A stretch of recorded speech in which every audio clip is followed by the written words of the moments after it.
Ladies and gentlemen, there is a word that echoes through the corridors of time, a phrase that has stirred prophets, awakened nations, and called the hearts of the faithful to attention. That word is this: this will happen in 3 days. The biblical pattern of 3 days is not merely a stretch of time. It is a divine count, embedded deep within the sacred scriptures. It echoes through the narrative of God's dealings with humanity, time and time again. When God speaks in threes, specifically 3 days, he signals that something extraordinary is about to unfold. This is not a matter of superstition or arbitrary numbers. It is the very fingerprint of heaven upon the timeline of earth. 3 days is a divine setup, a space carved out for transformation, preparation, and ultimate revelation. It is the space where heaven holds its breath and the earth stands still, awaiting what only God can do.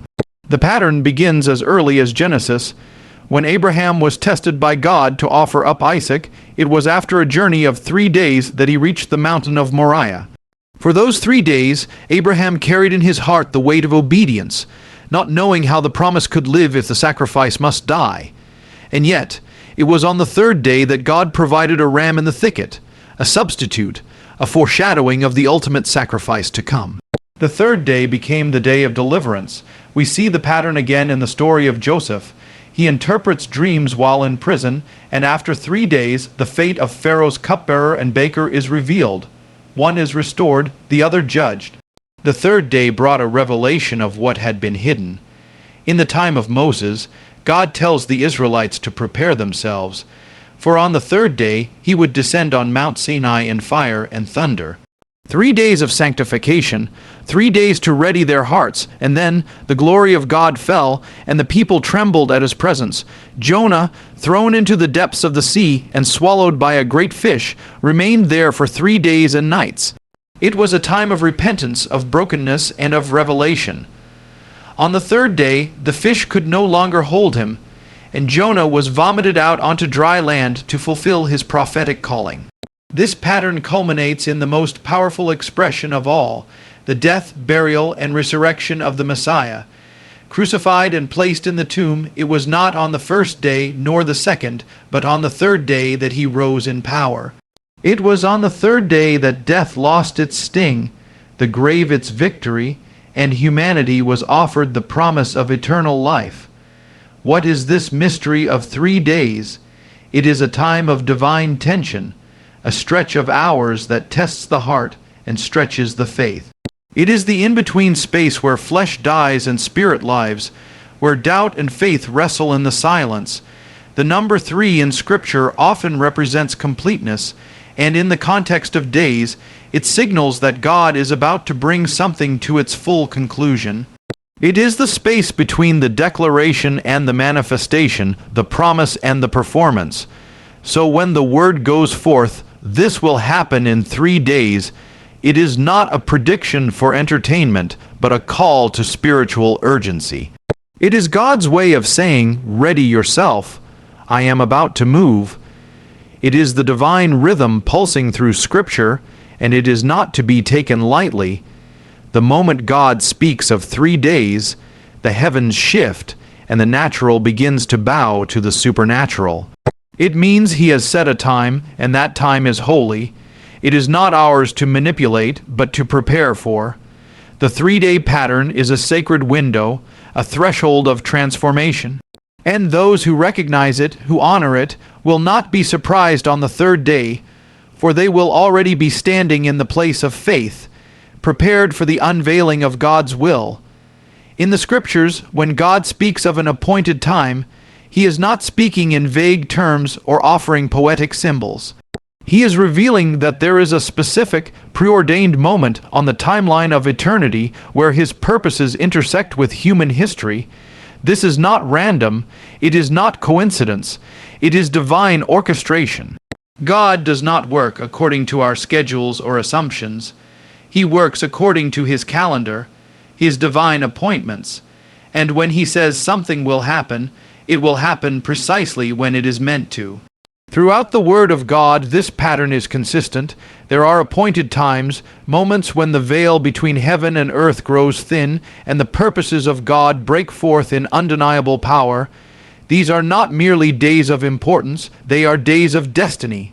When God told Noah that the flood would come, he gave him specific instructions and a set number of days. When that time came, the heavens opened and the earth gave way. It didn't happen a day early or a day late. It happened at the appointed time. When the children of Israel were delivered from Egypt, it wasn't at Moses' command or Pharaoh's readiness. It was at the fullness of time. The plagues were not arbitrary. Each one unfolded like the ticking of a clock, bringing the people closer to the moment of release. And when the Passover came, the appointed time of deliverance, it was not only a historical event, but a foreshadowing of another appointed time yet to come, the sacrifice of the Lamb of God. The prophets spoke of these appointed times with trembling. Daniel spoke of weeks and days determined by God for the fulfillment of all things. Isaiah, Jeremiah, and Ezekiel pointed to moments when judgment would come, not because of chance, but because the cup of iniquity had reached its fullness. These moments were foreseen, foreordained, and unmovable. They were God's timing, not man's. Even in the ministry of Jesus, we see this unshakable reality. He would say, "My time has not yet come." He lived according to the divine schedule, moving with perfect precision. And when the fullness of time had come, he went to Jerusalem. He was crucified at the exact moment the Passover lambs were being slain. He rose on the third day, not as a surprise, but as the fulfillment of prophecy and divine timing. These were not merely spiritual truths. They were chronological realities written into the very fabric of time. So when we hear the message that this will happen in 3 days, we must understand it as an echo of God's pattern. It points us not to speculation, but to preparation. It is a call to align our hearts with heaven's timetable. We are not called to manipulate God's timing, but to discern it, to recognize that He does indeed have appointed moments in which He moves mightily. This is not to promote fear, but reverence. If He has declared a window, a space of time in which something is to unfold, then it is for our good to prepare, to repent, to realign our lives. Just as the Israelites were told to consecrate themselves, for on the third day the Lord would descend, so too must we prepare ourselves when God signals that a moment is near. We live in a world that often ignores the spiritual clock, oblivious to the rhythm of divine movements. But those who walk closely with God, who listen for His whisper, who watch for His signs, they know that nothing happens by chance. They know that when God says 3 days, He means exactly that. And when the appointed hour comes, nothing can stop it. Not kings, not nations, not plans of men. Because when God sets a time, it is already done in the heavens. It's only a matter of days before it is seen on earth.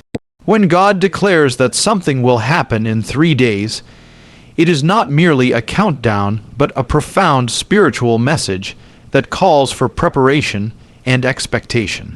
The 3-day period is a sacred time frame in biblical history, a window that invites those who believe to align themselves with God's unfolding plan. It is a time to prepare the heart, to deepen faith, and to step into a posture of readiness for divine intervention. The 3 days serve as a spiritual threshold.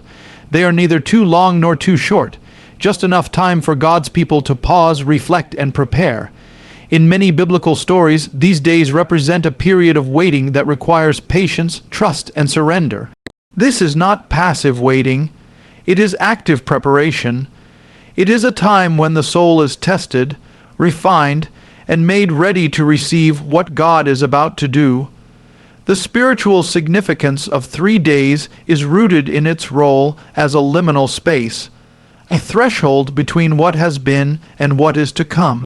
During this period, believers are called to hold fast to hope and resist the temptation of despair.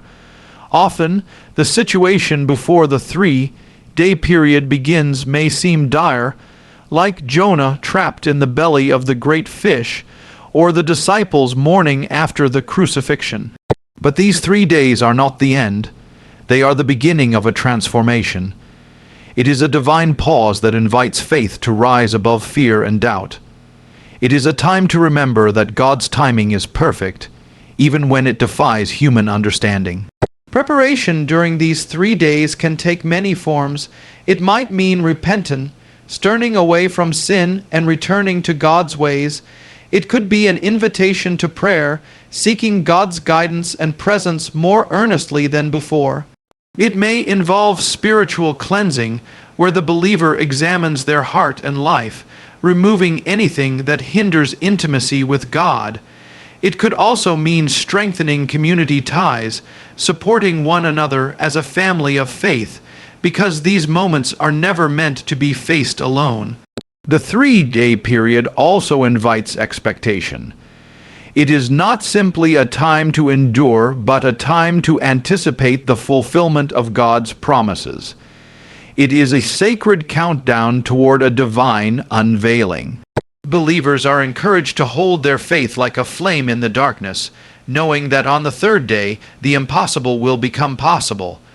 The resurrection of hope, the arrival of breakthrough, the fulfillment of promises, these are the spiritual realities that lie at the end of the 3 days. Importantly, these 3 days are a reminder that God's plans often unfold in ways that defy human logic. The waiting period might feel long and the silence heavy, but within those 3 days, heaven is at work. This spiritual realm is moving toward a divine appointment, preparing the way for what is to come. It is a lesson in humility, teaching believers that they must trust God's timing, even when it doesn't match their own. Finally, the 3 days teach us about transformation. What happens on the 3rd day is never just a return to the status quo, it is a new beginning. Just as the Messiah's resurrection was not merely about coming back to life, but about bringing new life to the world, so too does God's promise after 3 days signify renewal, victory, and the opening of new doors. It is a divine reset, a powerful reminder that God's power is greater than death, delay, or despair. Therefore, when God says something will happen in 3 days, it is a call to spiritual vigilance. It is an invitation to prepare, to expect, and to trust. It is a sacred pause in the rhythm of life where faith must rise, hope must deepen, and hearts must align with the divine will. Those who understand this spiritual principle are those who will stand firm, ready to witness the unfolding of God's miraculous plan. The 3 days are a divine promise, a brief window of waiting that leads to eternal change.